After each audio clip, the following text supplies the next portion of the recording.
জনাব তারেক রহমানের নেতৃত্বে বাংলাদেশের আচরণ কর্ম দ্বারা বদলে যাবে ইনশাআল্লাহ। মন্ত্রী মহোদয় বসা আছে, গানম্যান গিয়ে বললেন, সার্জেন্ট উত্তর দিলেন, আপনাদের প্রধানমন্ত্রী দেশে বসে থাকেন, তা আপনাদের এত তাড়াহুড়া কেন?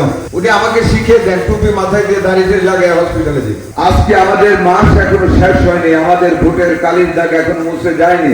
আপনারা খেয়াল করবেন, আমরা অনেকগুলি কাজ এর ভিতরে করেছি আমাদের মাননীয় প্রধানমন্ত্রী জনাব তারেক রহমানের নেতৃত্বে।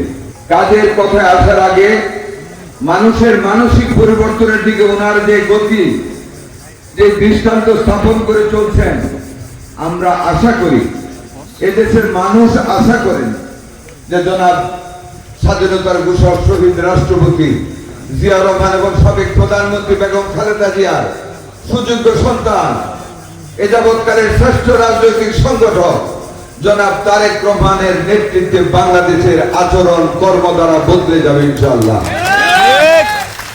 আপনারা দেখুন, তারেক রহমান সাহেব রাজপ্রাসাদের মতন প্রধানমন্ত্রীর তেজগাঁয়ের অফিস রেখে উনি সচিবালয়ের চার দেয়ালের ভিতরে অফিস করেন, যাতে করে সকল আমলারা 9টার আগে অফিসে যান। তাই কিন্তু হচ্ছে এখন আমরা কম্পিটিশন করে কখন ওনার আগে অফিসে যাব, কখন ওনার পরে অফিস থেকে বের হবো। কোনোদিন এই কাজটি হয় নাই। কর্মঘণ্টা বেড়ে যাচ্ছে তারেক রহমানের আচরণে। উনি যখন বাসা থেকে অফিসে আসেন, কোথাও ট্রাফিক সিগন্যালে ওনার কেউ গিয়ে বলেন না সার্জেন্টকে যে প্রধানমন্ত্রী আসেন, লাইনটা খুলে দেন, তাড়াতাড়ি যাবেন। এটা উনি করেন না। যতক্ষণ আমার লাগে, যতক্ষণ আপনাদের লাগে, ততক্ষণ ওনারও লাগে। ওই দিন ক্যাবিনেট মিটিং এ উনি একটি গল্প করেছেন।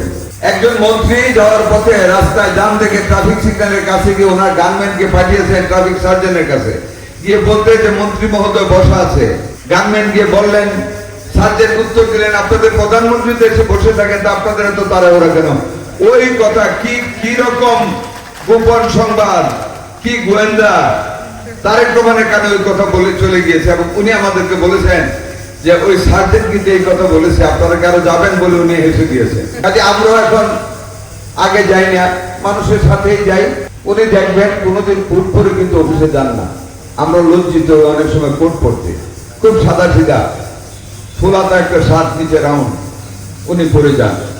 আচার আচরণ অদ্ভুত। আমি সাক্ষী দিচ্ছি আপনাদেরকে, আমার তো ডেলি যাওয়া হয়। এত সুন্দর আচরণ, এত পরামর্শদান। আগেও তো এমপি ছিলাম, সরকারে ছিলাম, অনেক কিছু পেয়েছি, বাট এবার একটু ব্যতিক্রম ধর্মী কাজ আর প্রতিশ্রুতি অভূতপূর্ণ। উনি আমাকে শিখিয়ে দেন টুপি মাথায় দিয়ে দাঁড়িয়ে লাগায় হসপিটালে যেতে। আমি বললাম, এটা বেশি হয়ে যায় না, কেন বেশি হয় না, এটাই ঠিক কাজ। মানে উনি কাজের জন্য কাজ পাগল একজন মানুষ।